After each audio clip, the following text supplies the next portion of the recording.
This is Twit. FX Tec Pro1. I will go ahead and say my very first Android phone was a Motorola Droid.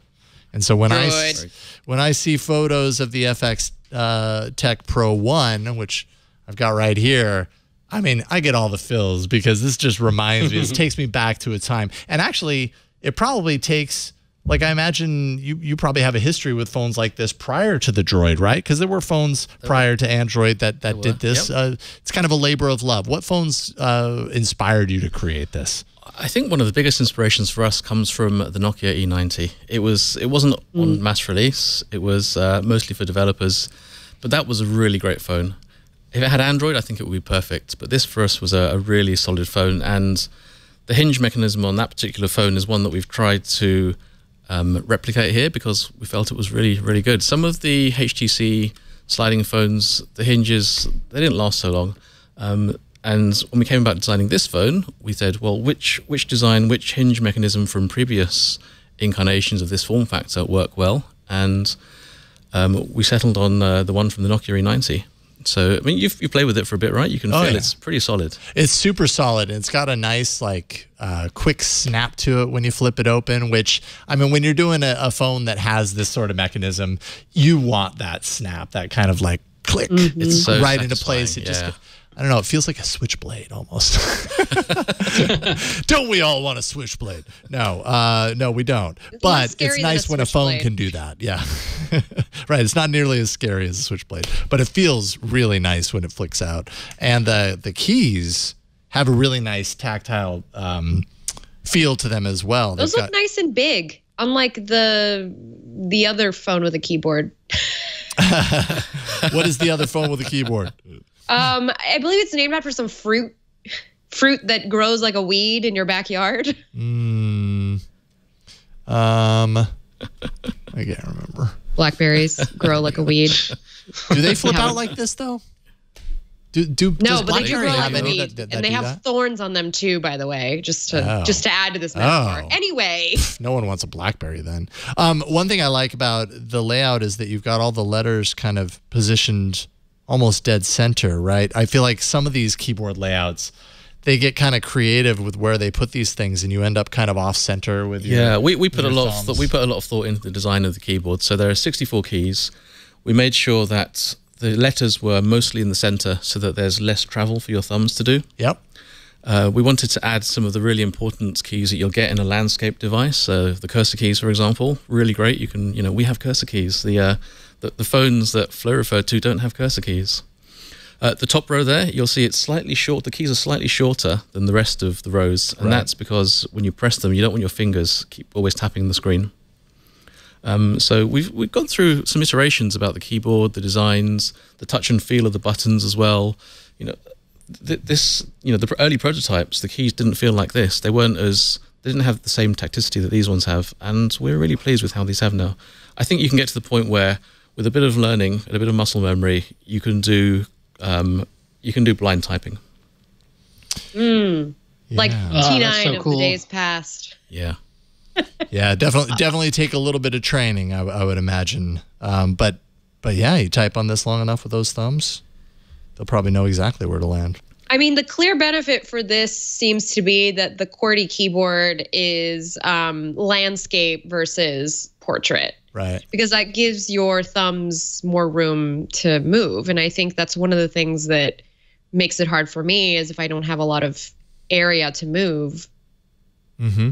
Yeah, that's right, Flo. It's actually for us the combination of having the QWERTY keyboard, and also it then means you have a full-size screen, right? You get that full real estate and you get a keyboard at the same time. So it was important for us to make sure that we designed a really good landscape experience with a QWERTY keyboard. So you'll see in there, we've optimized the launcher to have, a certain number of icons in there. I know, it's dense. Look at that. It's like boom. And that's it's dense, but not like it's a different density than the current app drawer, which is very kind of spread out. It takes you a while to scroll through. Yeah, absolutely. Yeah, exactly. So we recognize that when people use this phone, they can use it as a portrait Android phone like every other phone out there, and it works great as that. Like this, it's perfectly good phone. But when you put it into landscape and you want to use the keyboard, you then need to make sure that you optimize it. And in doing the keys, in doing the launcher, adding stereo speakers, I think it's great as a landscape phone. Stereo speakers. So I see one right at the bottom. Oh, I'm sorry. Base.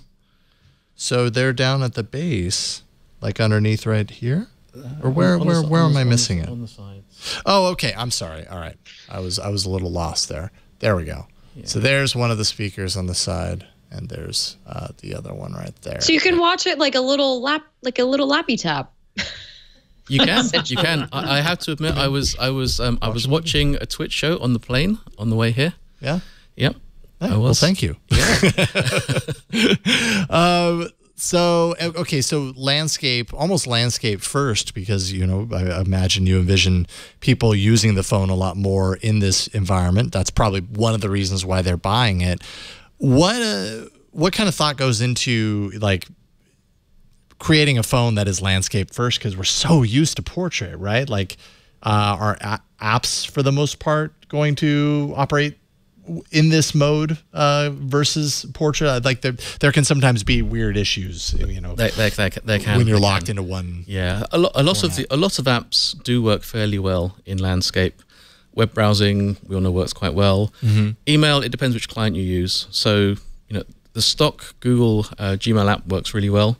Some of the others not so great. We've developed our own landscape email app because we wanted to give users, I think, a really good experience, where you can actually browse through your mails, you can have previews with them on the side, and there are other apps out there that are spreadsheet apps, all the Google Docs, Google spreadsheets, they all work really well in landscape, and when you can use those along with the keys, you actually get a really nice productivity experience. Very nice. Now, Ron. So it sounds like. Oh, sorry. It sounds like apps that are optimized for, like, I'm thinking desktop Chrome OS. Or for just from my tablets perspective, or something, maybe. Yeah, because then I find that those are the apps that translate much easily for those of us productive types who are trying to get a bunch of stuff done. And so I imagine this would be like a little Chrome machine. Because what is Chrome really? But just a browser. Ron, you are the king of devices that look anything but normal, compared to what we're used to, which is like a thin black slab of some sort. What do you think? What's your thoughts? I love it. I've been dreaming of a phone with a slide-out keyboard since I moved on from my old HTC Windows PC, Windows phone to Android. I think you're right. It snaps like a switchblade. I'm very intrigued by this because the physical keyboard was something that I loved.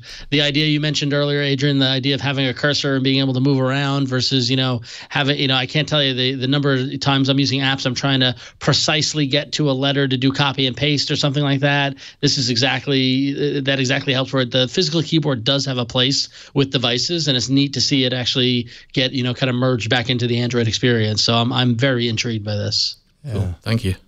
Now, one question I do have as far as the internals, it has a Snapdragon 835, which at this point is a little. Well, it's not an 855, which is the current, right? So it's a little bit further behind. What kind of longevity does a device get starting at this point, at this time? Like, do you have a certain approach for support, or like, what are your thoughts there? I think so. For us, we've spoken to the manufacturer. We considered this long and hard when choosing the CPU. We'll have a good number of years longevity in there. We're rolling out with Pi. We'll have support for Q. Mm-hmm. And who knows beyond there what's going to happen. Mm-hmm. The 835, the choice behind it was largely down to the fact that we are a new brand and a startup, and to get an 845 at the time we started designing this was quite a challenging thing to do, unless you're one of the quite more established players. To have access to the 845 and the 855s was not something within our reach. But then it meant that we could produce a device that actually had other things that people wanted to see inside. We had a nice AMOLED display. Yeah, it's a really nice display. We've got a Sony IMX363 lens as a camera. There's dual SIM inside. We've got 6 gig of RAM, 128 storage. So, we wanted to create a premium device, one that was up there in terms of its quality and how you use it. And I think when you come on to like the Pixel 3a review later, I think the reality is you don't always need that top spec processor. Truth. To have a good phone for your daily use. Absolutely. Absolutely true. And this actually came out of a Moto mod, if I remember correctly, right? What's the story there? How did this come to be from that to this? Yeah, so one of my partners, Dian Cheng, he created a keyboard Moto mod 2 years ago. He launched in CES 2018 and was actually one of the only people to actually create a device or an accessory that was going to sell. Last year, around 12 months ago, the support with Lenovo and with Motorola was not as strong as he expected, and the reality was the vision was always a smartphone with a keyboard, right? We all used to use smartphones with keyboards, and very quickly we decided, right, let's go for it. Let's create the smartphone with a keyboard. Let's bring something back that we love. Let's create a great device that we want to use every single day, and we're really pleased. We're pleased with the output. Yeah, I like it. It feels really nice too. It's got some nice rounding on the edges, so it's comfortable when you've got it in the hands. And yeah, good stuff. So this is not out yet. This is sometime this summer. Is that right? Like, what are the details as far as like price availability? Yeah, what are the launch plans? Yeah, so it's available to pre-order on our website.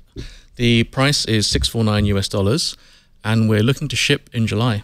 So we're not far off. Not far off at all. Awesome. Well, this is really neat. I really appreciate you bringing this on. I didn't mention that there is a fingerprint sensor right in the side there. And this is a hardware camera button, right? Yes, two-stage camera button. Two-stage. Awesome. That's really cool. I hope we get a chance to like take this through, take it for like a longer spin. When it finally gets its release, we'd love to do a review on the network. I'll be more than happy. That would be amazing. I will bring some back. That would be awesome. I'll grow out my nails. We'll have Flo do the nail test. Yes. The typing with nails test, which I can't really participate in. Nope. So FX Tech, that's fxtec.com/pro and then the number 1. If you want to check it out, and I imagine that's where people can go to pre-order. Correct. Yes. Right on. Cool. Very cool. I love that on the website. Pure Android experience. That's the selling point. Well done. Pure Android. I have one quick question. What's up? Shoot. Because it has a keyboard, does the phone do any of the like control commands? Because I noticed there are like little lightning bolts on the keys. Oh yeah. I'm assuming those are like symbols and stuff.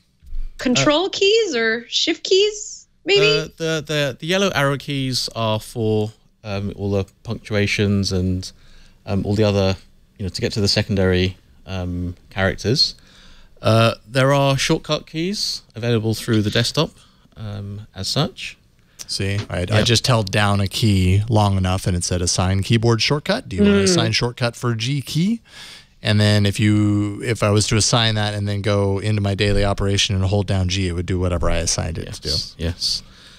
In Google Docs, for example, or in Google Sheets, you can Control C, Control V. Oh, I see the control there. Yeah. Okay, so what I thought was a lightning bolt is really the F. Oh yeah, that takes you home. Ah, okay. If I don't have that window open, but if I was in there, boop, that takes me home. I know this is old school, but I still appreciate the Control Plus because some things just still work better, right? Some things do still just work better than what we have at the moment. Yeah, I love it. Very cool. Very nice feeling keyboard too. Because on a device like this, that can make or break it. You know what I mean? Yeah. That keyboard, you're going to be using it so much, and I mean, definitely devices like this. It's not like total wide mainstream device, right? Like it's definitely a niche device. There's a certain audience that wants this. They're very passionate about it, but they're only going to use it if the keyboard is actually pretty decent. Correct. Yeah. For us, getting the keyboard absolutely spot on, getting it to the level that we're happy with was really important. So we've gone through a number of iterations. You'll actually see it on our website there. The keys are different on that keyboard to what we have today. We're updating those photos, but it's just part of our iterative process for design. Yeah. Right? That wasn't good enough for us. We didn't want to release it with those keys, so we went back and we said, right, let's do it again. Let's change it. Let's improve it. Let's make it feel like it should feel. Awesome. Well, whatever changes you made, really good, because it feels solid. Like the keys are great. They rise up enough. Like sometimes they're just so shallow it's hard to even find them. Feels really good. Thank you.